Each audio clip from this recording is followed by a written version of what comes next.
Devanagari script into an avant-garde art form. Experience the masterful strokes of Parameshwar Raju.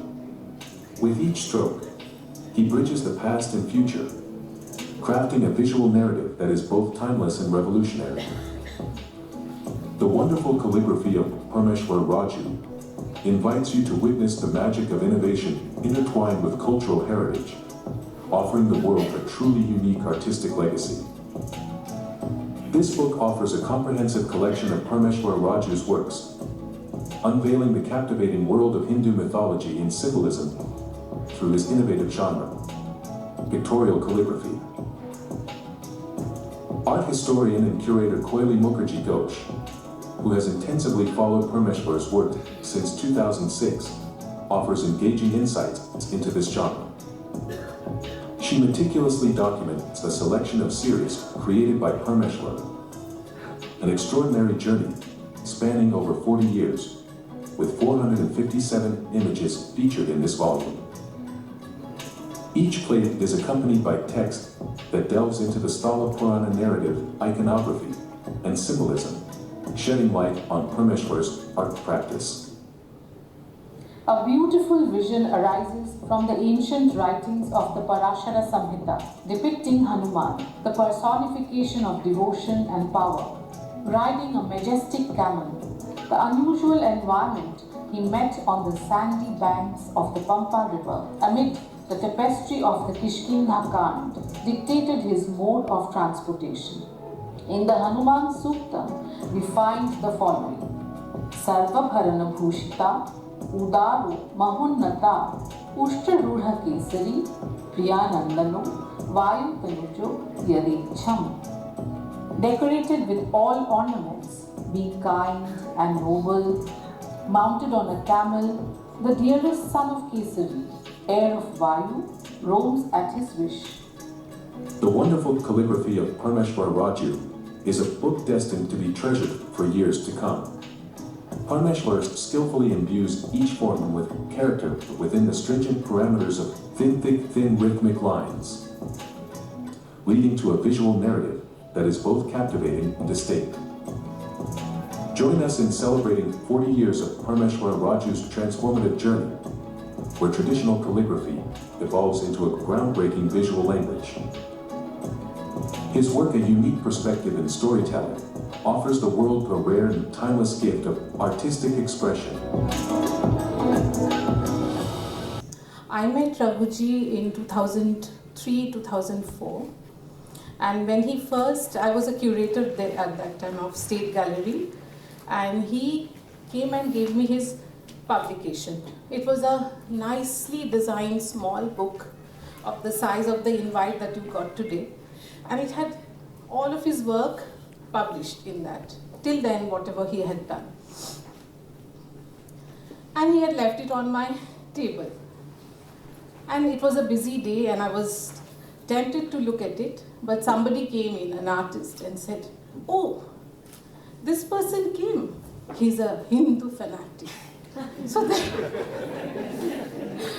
that gave me, I was it just woke me up with a start, and I just immediately started looking through, and then I felt the entire stress and struggle of the day dissipate. And it was such a calming thing, and I said that there is no fanaticism here. It is art for art's sake, and an amazing way of bringing old traditional stories of his own culture and sort of introducing the characters from the mythology in an amazing way, very, very relaxing, and there's no stress that you have to read into the art because you know them right away and you know what they are carrying and you feel empowered. I now know what is Hanuman carrying in his hand and what is Ganesha carrying in his hand and what is Kali, how she stepped on to Shivji. So I'm absolutely empowered. So I felt empowered when I saw that book. And it so happened, when he had given me that book, he had asked me very, I don't know how to sort of bring that emotion out. Very gently he said, "Could you write about my work?"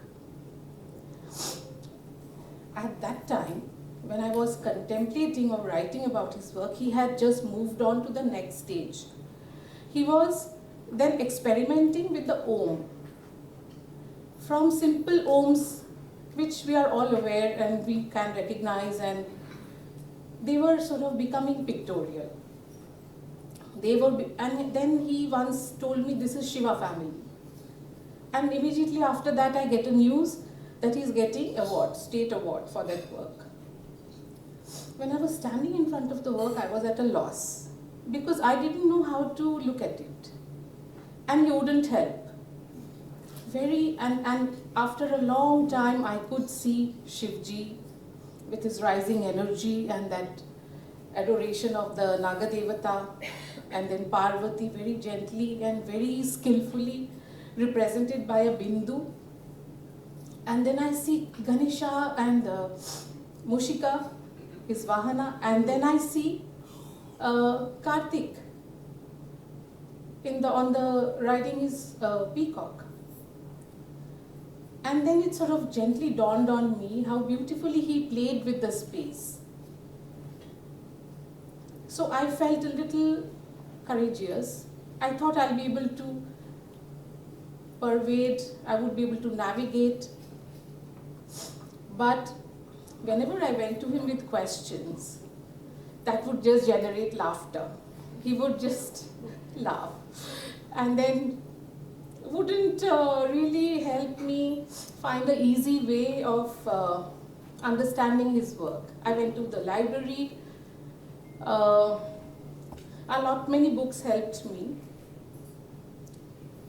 And then I told his colleagues, "Is he a Zen? Does he not like to speak about, is he a Zen monk? He doesn't like to speak about himself, he's meditative." But I gradually started understanding how to observe his work. And it took me a long time.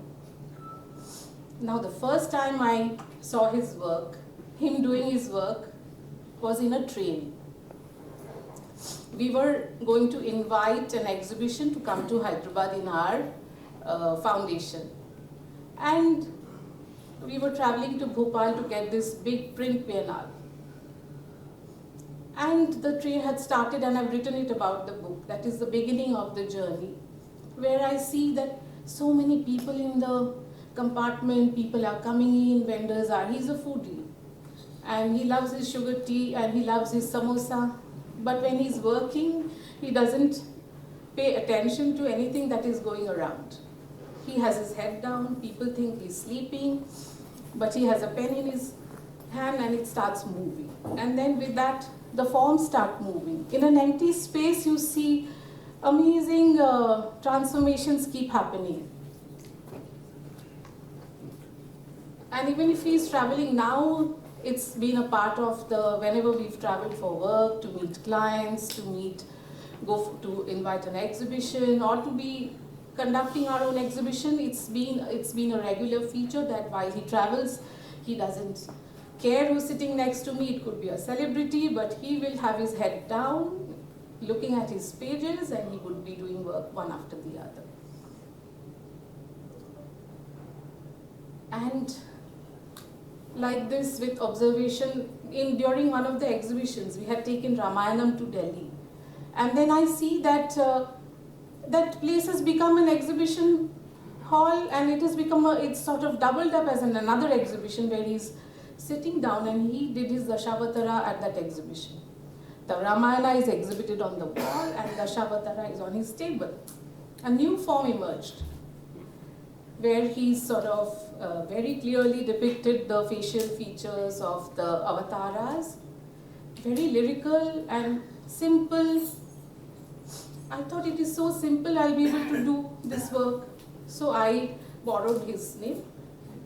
And I do calligraphy. I feel that I know how to do calligraphy because I've come from Shantiniketan, and it is part of our pedagogical education, where we learn, and people from the Asian countries. They've come there and they've taught students, and from them we have learned. And right in the first year, we are given that tool, that bamboo quill, to go to the fairground and do speedy work, which is calligraphy. It is not about writing, it is about sketching the immediate moment. So I thought, well, I'm qualified enough to handle this tool. And it is like the Hanumanji's tale that Bhimji didn't understand. So I dipped the ink and I was thinking that, okay, something very nice will turn out. And I started pulling the ink. It just sort of, about 1.5 inches it pulled and it stopped. Then I realized that it is a meditation, it is a power, and nobody can do that unless and until they have the sadhana. And it's deep sadhana, because I am strong. I'm used to the thing with another tool, but I couldn't draw that line. So immediately I knew that if I approach his work, if I have to understand his work, I have to be very aware of what's happening, what he's doing. And one day, to my surprise, he was speaking to his student. During the COVID times, all the knowledge sharing and classes were happening online. And I happened to have come into the room and I hear him speak to his student, and he's explaining about how to sort of see form, how to see the space around it. So that became a thing that I started making mental notes as to what he's saying to his students. And the other time I saw him, it was in a workshop in NIFT, and it was a 3-day workshop. Initially, the first day, we both had our lecture and demonstration, and he was to take them through the idea of creating their own fonts. And I thought it was very challenging because students were not engaging, and they thought that sort of, what is there in 3 days, what are we going to learn? But at the end of the 3rd day, they were all humble, they were all happy, and each one of them had found a font which is in their own personalized style. They were not big designers, but that 3 days had transformed them into something that they will always cherish. And the idea of a good teacher is when students surround them after you've finished your thing. So that always happens with Raghuji. Wherever he goes, there's a trail of people always wanting to learn from him. And I've learned so much. I feel that he's given me commando training by not saying a single word. So I'm very grateful for Raghuji to trust me with his amazing work. Groundbreaking calligraphy. Nobody has thought of calligraphy in this way. And he has made India very, very proud. And he has brought India into the global map of calligraphy and contemporary art. There are people, there have been movements, art movements that has happened, and in the West it has been documented so well. So we know that a group of artists come together and they create something new, they create a new movement. But Raghuji single-handedly created a movement, created a new genre. And why I say it is a movement is everybody has propensity of creating something new, creating something amazing and wonderful.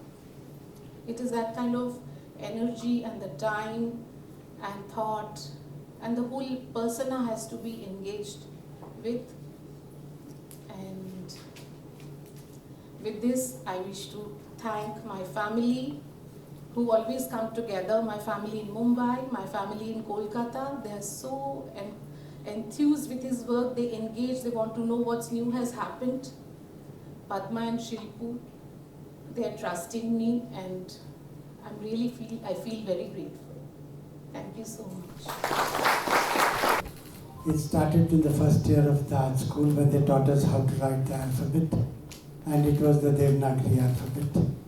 I was not very good at the Hindi and the Devanagari script, but somehow I had to pass the exam and then I learned the script. Over a period of time, I realized that what my teachers taught me and what I was doing was completely different. But whatever I could draw, they could understand what it was. So when I wrote the alphabet, they said this is not the way it should be written. But then I said, if you can read it, it's perfectly right. It shouldn't be wrong at all. That led to my teacher, Professor Pense, who taught me, who used to actually write the pothis, which is a very difficult art form because it had to be written in a particular size and space. I learned from him how to write the pothis. That opened up another window to calligraphy. From there, when I came to the profession of advertising, we were lucky to have 7 to 8 hours of free time in the studio because we didn't have the computers. We had to scribble a design and give it to the studio, and the studio is to take 8 to 9 hours of finishing the work. And that's when I had the free time to practice my calligraphy. Now in pothi writing, what happens is you have a text form and you have a visual form. I didn't want to do the visual because it was very different from the script. So I started trying to see if I could use the same tool to do the drawing. And that's how it evolved into a new form as such, and which later became an art form by itself. Usually what happens with us artists is we don't want to talk much. We say this came from the heavens. You know, we were just sitting there and we got this idea and that's why we are drawing this. But that's not the case. Usually what happens is over a period of time, you are seeing so much of visuals, you are reading so much, you are listening to people, and then an image gets formed, which you're not able to explain because there's so many things which have got together. That's where we had to, when we talk to a writer or a curator and explain what you have done, it's really very difficult. So what I started doing was, I started drawing something and then I would show it to Coeli and say, look, this is this form. Now it's your headache how you write it. You know? So it was really difficult for me to even explain because the forms which I've drawn are from a period of time which I've seen in different temples, I've read, and I've read the Sthal Puranas, and then she would get a clue as to what it was, and then she would write about the work. Now, what has happened over a period of time is we started writing on art in a very different way, where people enjoy reading that form, what it is, and give a lot of inputs in terms of the information which is available, but not actually available to a viewer. So it makes the whole drawing very, very interesting. So that's how it has taken a long time for us to work on this project. And I think when the second and the third volume come up, we'll have a lot more interesting drawings and the content for that. Thank you.